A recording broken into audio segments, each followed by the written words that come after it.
Well, I wrote this song for the Christian youth. I want to teach kids the Christian truth.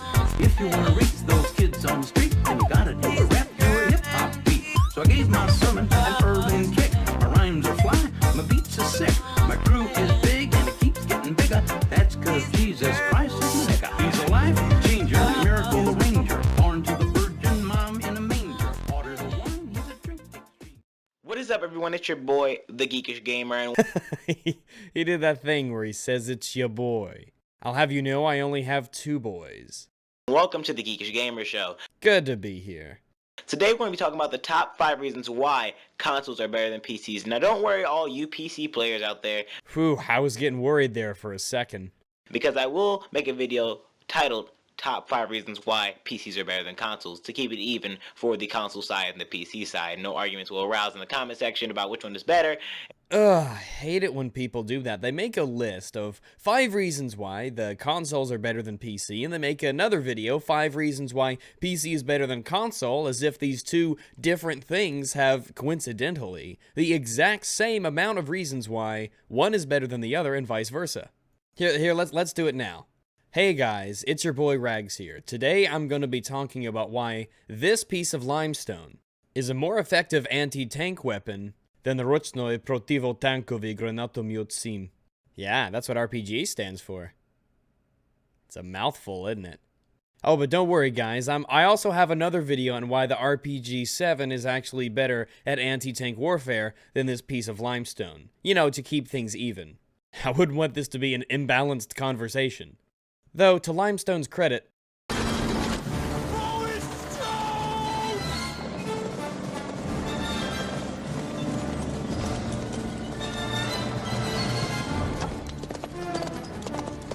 Hinsetzen! Keine Bewegung!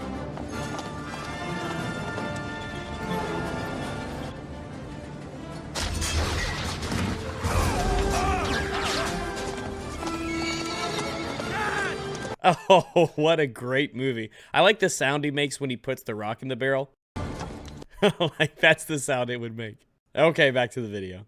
And after all the points I'm making up and everything else. Now, don't forget, this video is more of a biased, opinionated type of video going on here. You know, I think you may be right. It's all about what you prefer. I have been on a gaming PC before, and I have a PS4 and a Xbox One to play.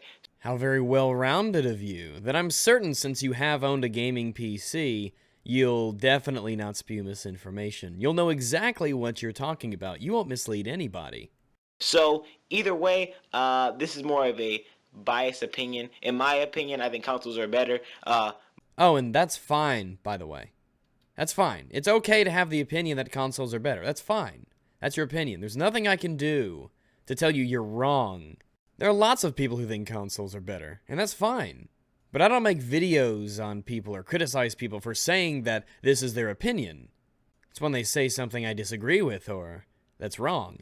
But in some opinions, you may think PCs are better. So, without further ado, let's get started with this video. Opinionated video!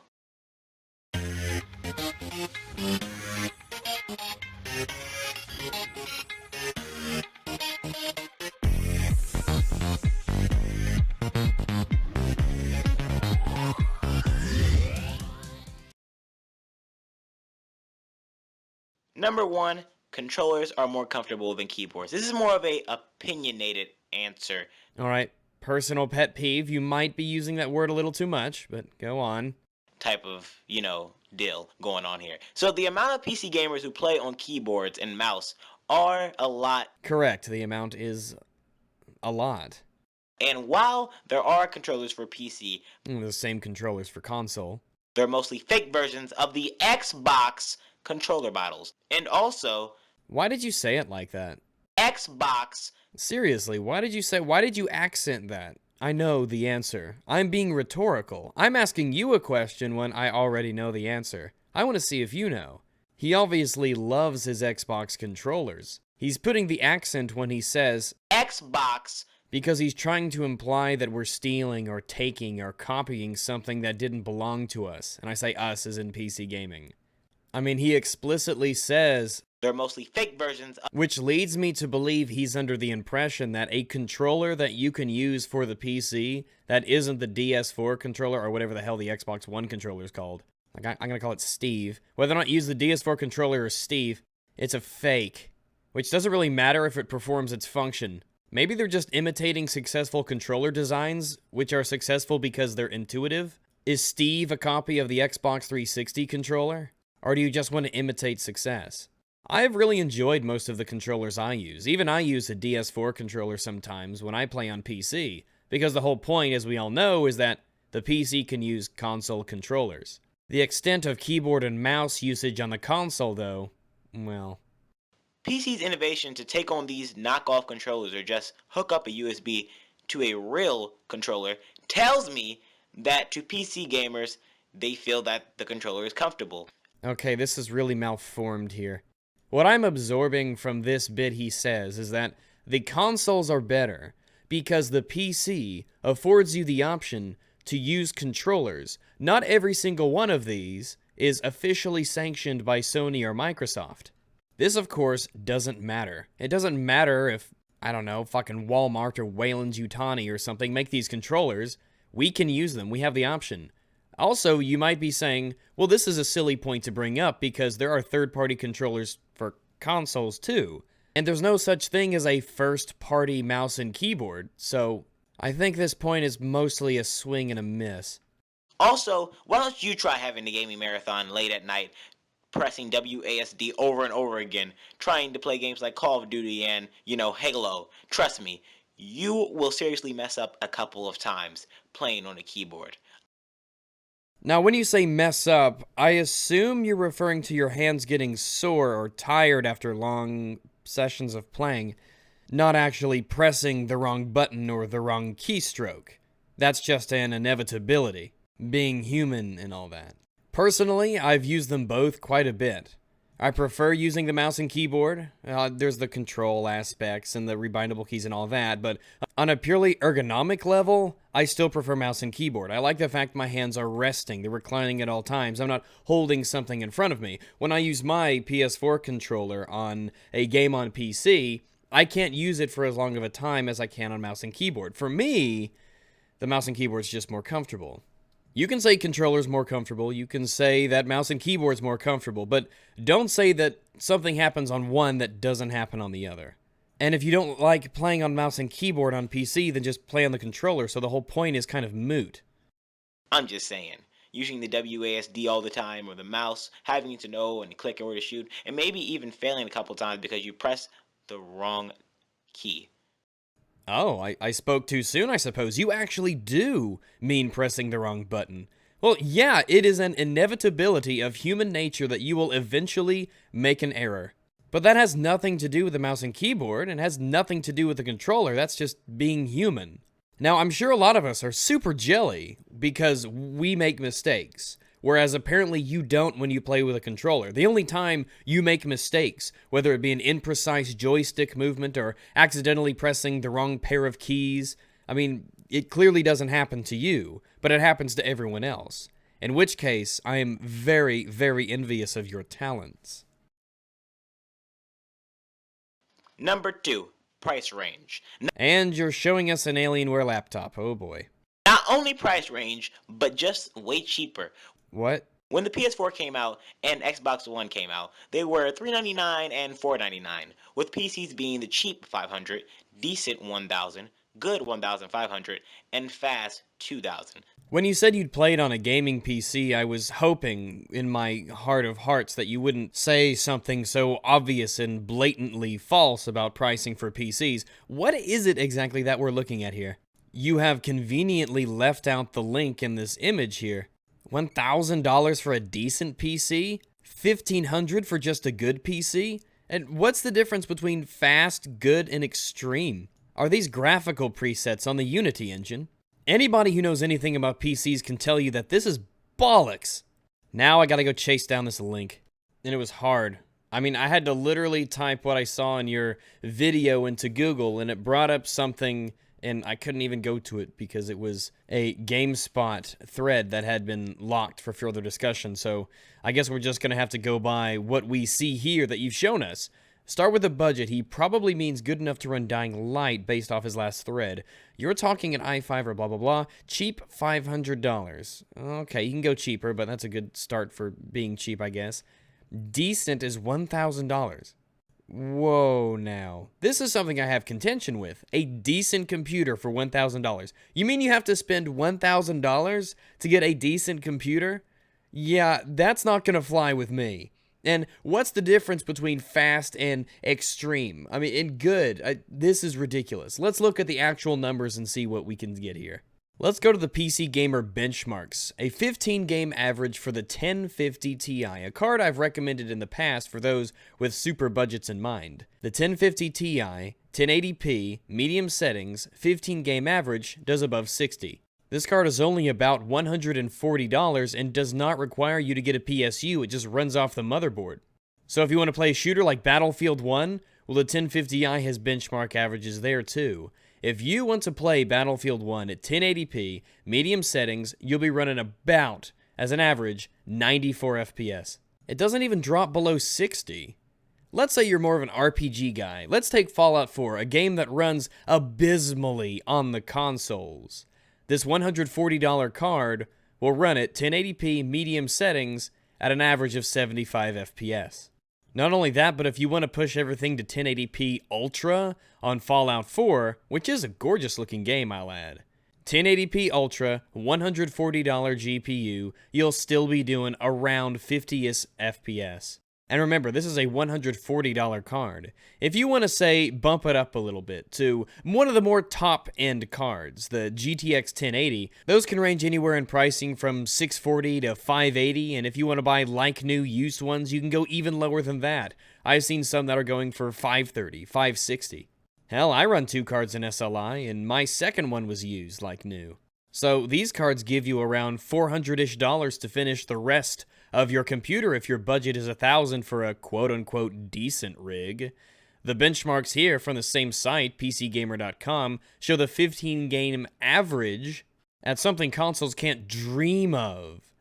129 average FPS for 1080p Ultra games. 1440p Ultra, 93 average FPS. 4K, average FPS is 55. 4K. Yeah, tell me more about that Scorpio. Obviously, there will be some fluctuation, and results may vary as different benchmarks can get different results with different computers, but normally, these are a fairly safe bet to sort of look at for a ballpark estimate. Keeping with the green side of things with NVIDIA, because I'm more personally knowledgeable about them, so I'll use them as examples, a step down is the GTX 1070. Those are anywhere from $430-ish to $390-ish. Leaving you around $600-ish to finish the rest of your computer.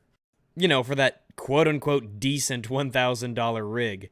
Their 15-game average for 1080p Ultra gave them an average FPS of 112. At 1440p Ultra, it gave them an average of 77 FPS. I'm just tired of propping, so you're gonna have to take my word for this. It's there. And dear Lord, I'm not even going to get into the kind of powerful battle stations you can make if your budget is upwards of $2,000. Dear God, we're talking SLI 1080s, or getting ready for the 1080 Ti, 1440p Ultra, 4K, G-Sync and FreeSync, multiple monitors, custom peripherals, excellent headset. Man, this is the kind of stuff that console will just not let you have.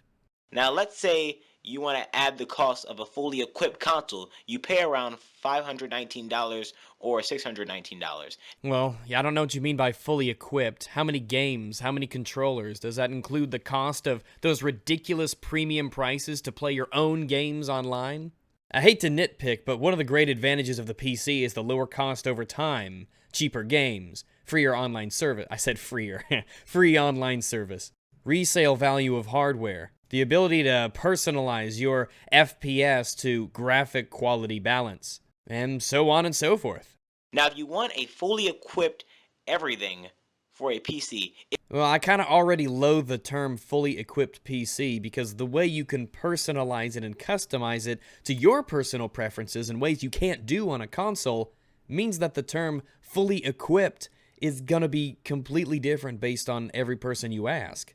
The market's always changing, getting better, excellent performance is getting constantly cheaper to obtain, but go on.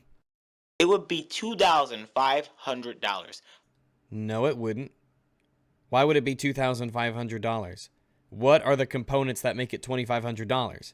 You're using this number that you found from a Google search, which makes me wonder exactly where your credibility is on being a PC gamer. Because anybody who plays on PC can tell you that $2,500 would get you, well, the computer of everyone's dreams and then some. If you're willing to say something like a fully equipped PC will cost you $2,500, it makes me doubt the legitimacy of your knowledge. Plus any additional things. Well, if it's fully equipped, there are no additional things. It's fully equipped. Now for consoles, that's counting if you want to get the most out of gaming. Well, if you want to get the most out of gaming, why are you on a console exactly? But you really don't need a membership. You could just buy a game and play. Single player. Both you and I know that a huge number of games that are releasing and have released and will release are multiplayer focused or have massive multiplayer components. Getting you, a consumer, to pay a company $60 a year in order to play your own games that you own, with internet that you own, and a house you pay for, and a system you've already bought, it's a scam. The fact that Steam and Origin and these kinds of services on the PC don't charge you a dime in order to use these things, it shows it's not necessary. Console companies, they just want to milk you for all you're worth. The only reason you're paying to play your own games online, which is ridiculous, it's literally putting a monetary restriction on features of the game. The only reason they do it is because you've done it in the past, and you're going to keep doing it in the future. And you're even going to attempt to convince yourself you're getting your money's worth, or that it's a good purchase. But with PCs, you will most of the time have to upgrade. Oh, I see we're swapping back into the hardware segment. No, keep telling us how we are having to constantly upgrade and how it's mandatory on PC. Show us how more you don't know. Due to the CPU, RAM, graphics card, and because of this, you can't just pick one and assume it will have the desired effect, and especially how companies mostly are changing their games to help PC ports, but fail miserably, meaning like another upgrade or so every single time, which leads me to my next point that I should choose out. Whoa, we're going back. That was a lot of bullshit per second. But with PCs, you will most of the time have to upgrade due to the CPU, RAM, graphics card. Normally, the only thing you will ever want to upgrade in your PC is probably your GPU, because it has the most impact on your gaming performance. Yeah, you can get new CPUs. Yeah, you can upgrade your RAM, but if you knew anything about PCs, you would know that CPU upgrades and RAM upgrades, if they occur, are very rare, extremely rare. They're almost always done not out of necessity, but out of desire. Besides, RAM itself has a tiny, minuscule, almost non-existent impact on your performance. As long as you have enough, you're golden. The CPU is similar in that regard. As long as you have a decent CPU, it'll keep you going, and CPUs don't have a huge impact on games, with some exceptions depending on the engine in the game. We've already discussed GPUs, so refer to that.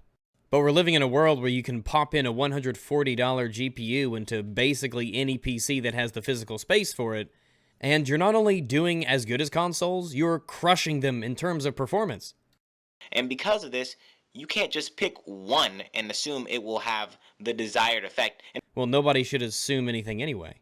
You can ask any Tom, Dick, or Harry who knows anything about PC gaming on the internet, and they'll tell you. There are tons of forums everywhere from Tom's Hardware to GameSpot to what Linus Tech Tips has his own site. Anywhere. Just ask anywhere and you'll get an answer.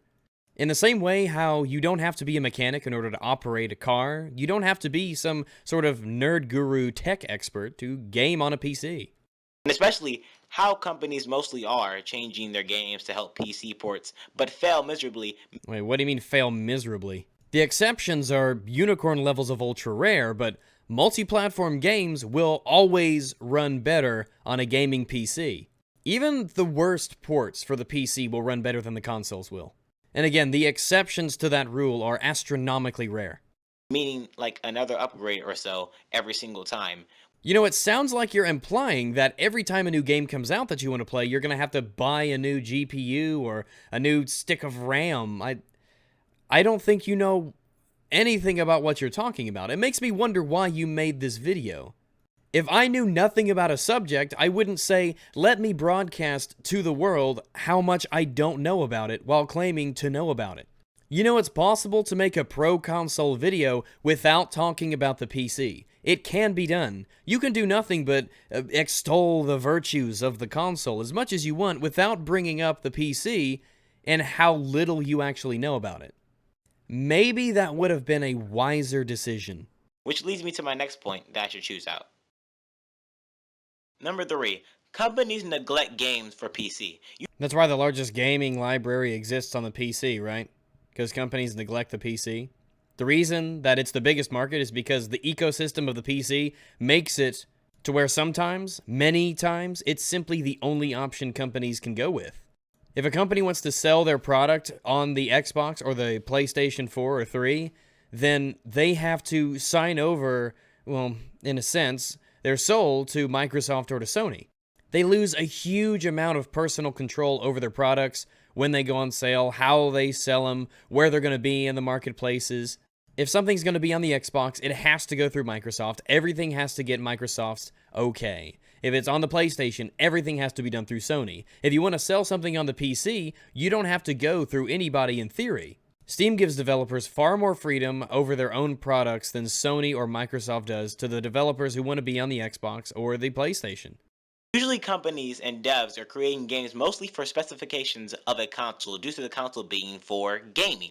Well, saying the word usually implies you mean a majority of the time, and since the largest library is on the PC, you're factually incorrect. Now, while PCs are a multi-tool type of system usually made for internet purposes, You know, I've tried to avoid name-calling for the most part in this video, but damn, son, that was some stupid shit you just said. this is why it takes so long to change over to PC ports, and it also took GTA 5 over 1 to 2 years to get over to PC, due to its specifications to get over to the PC ports. What you're saying makes no sense. You have no idea what you're talking about. You're just throwing out words and hoping that they form coherent sentences because you don't know the first thing about development in video games, marketplaces, the different types of ecosystems that exist on these different platforms. You don't know what the hell you're talking about. This is why it takes so long to change over to PC ports, and it also took GTA 5 over 1 to 2 years to get over to PC. Remember, 2013 was the year that the current generation of console systems were released, the PlayStation 4 and the Xbox One. Grand Theft Auto 5 released for the previous gen consoles far before them. Far before anybody. It was a year and 2 months before the next gen, the current gen system to us, got their version of Grand Theft Auto 5.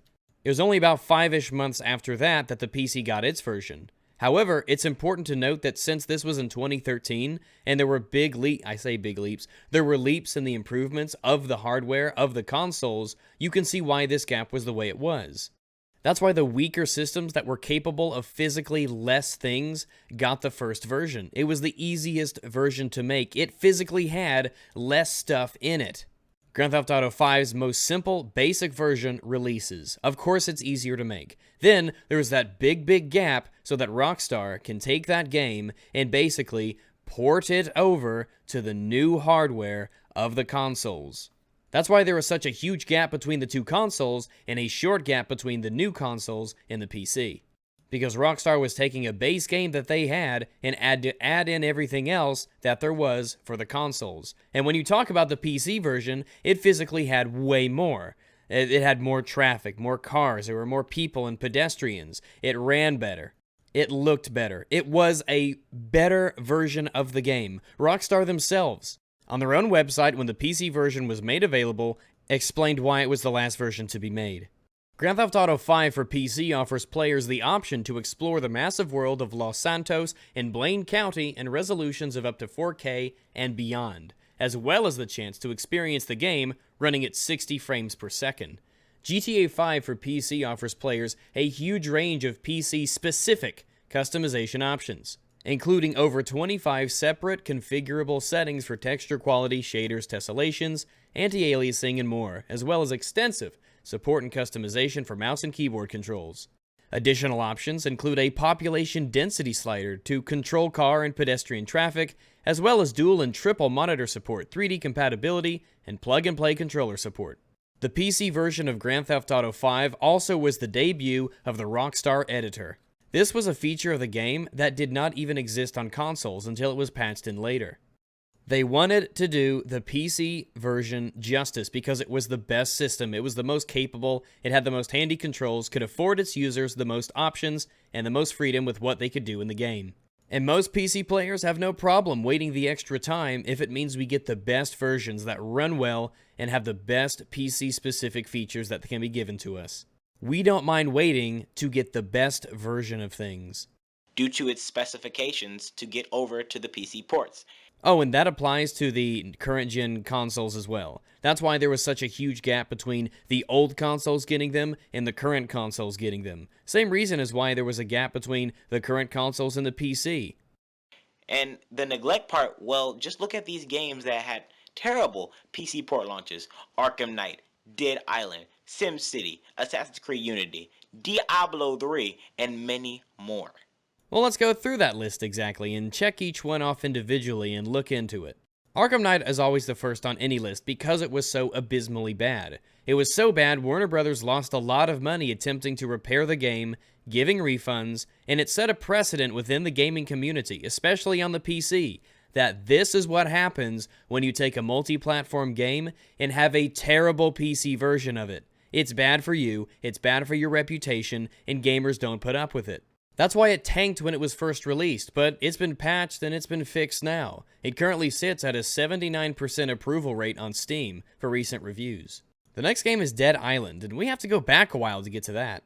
The Wikipedia for Dead Island has a receptions category that talks about how the game was received. Interestingly, if you look at the chart on the right, you can actually see that the aggregator sites Game Rankings and Metacritic both have the PC version sitting at the highest average review scores of all the platforms. The initial woes of the PC release was due to the developers accidentally releasing a development build onto Steam, which obviously caused issues and allowed players to do things they weren't really supposed to do. There was, however, a day one patch, and up to 37 issues were addressed in that patch.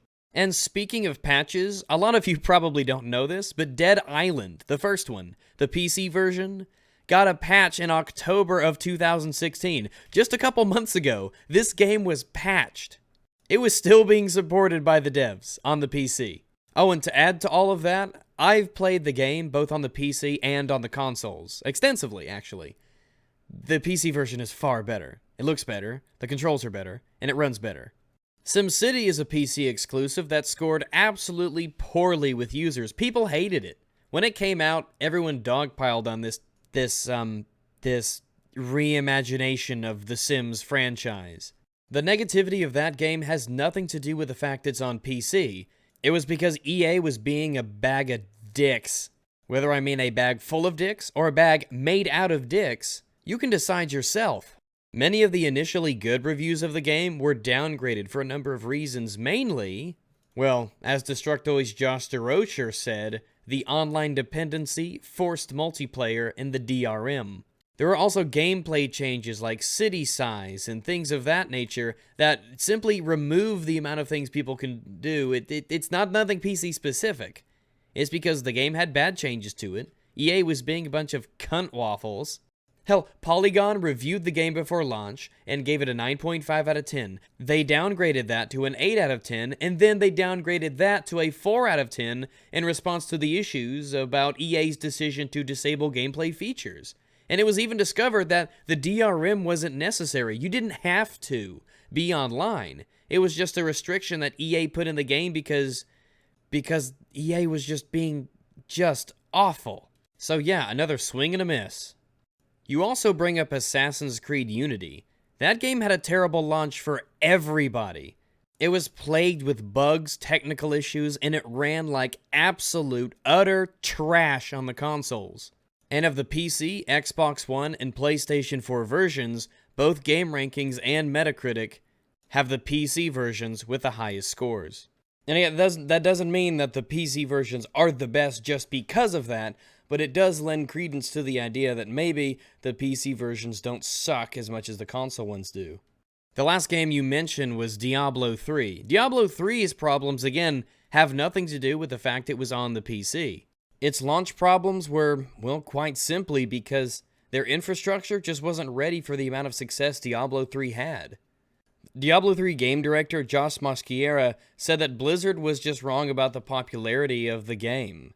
Their projections, their most optimistic projections, said that it would sell 6.67 million units in the first year. But that's the kind of sales they got in the first couple days. They got swamped by this demand. I mean, again, their most optimistic projections were blown out of the water. Mosquera actually also said, I recall, he said that the sales didn't matter to the Blizzard team because they felt so shitty about letting the players down after waiting 10 years for this game. And before Diablo 3 2.0 and Reaper of Souls, granted, Diablo 3 did have its fair share of problems, but none of those really contributed to the poor launch like the poor estimation of their success was. Number 4. Consoles are more popular in the media than PC. Now, So? Really, I mean, this doesn't matter. I'm not trying to be dismissive, but this point lends nothing to the quality of one versus the other. Popularity doesn't necessarily denote quality. this is just more, again, of a biased opinion. Now, when has been the last time you heard of a new PC other than the MacBook on the news? Well, that's not entirely how it really works in that ecosystem, but to answer your question truthfully, it was a few days ago. CyberPower PC had this one build they had where you could get it with an Oculus and it would bundle the price together and take a bunch off. I mean, I wouldn't recommend it, but I mean, there was.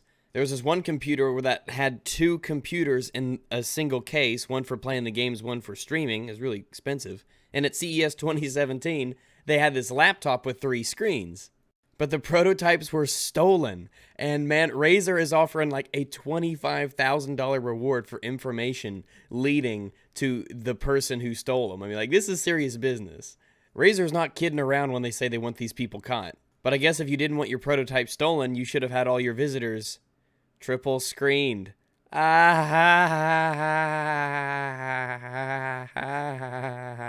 Anyway. New graphics cards and CPUs, new builds, new pieces of technology, new prototypes, stuff like that's always coming out. It's not like a console where every couple years or every 4, 5, 6, whatever amount of time, you get one upgrade. Like, I hope you enjoy it. Let alone a new gaming PC. You really hear about them during like PAX events or PAX East, PAX West. But well, no, we hear about them all the time, actually. With PS4 or Xbox, or more than less of any other console, you always hear them due to their media popularity. What do you mean more than less of any other console? I have no idea what that means. But like I said before, this is a stupid point. It has nothing to do with quality, whether or not these reveals of this kind of thing are popular or not. And if you have to go years and years and years before you get revealed a new set of hardware, then yeah, obviously you're going to make a big deal about it. We're constantly on the PC being drip-fed new stuff to buy or upgrade, more options to pursue if we choose it. Sony, Microsoft, Nintendo, you really hear of them. But tell me, when did you hear about the Cybertron PC Electrum QS-A4 for Windows? You mean this pre-built desktop from Cybertron PC? I've never heard of it before until I just Googled it now. I'm not in the market for a new PC, and I don't buy pre-builts. I have absolutely no reason to scour the internet looking for different pre-builts for me to buy. There are so many, the options are so extensive, that no, I'm not going to keep up with that. This is just one of the many options people have if they want to actually go down the route of building a pre-built PC. What does it matter if I haven't heard of it before? I'll wait. Yeah, I don't think you understand that this isn't a point for you.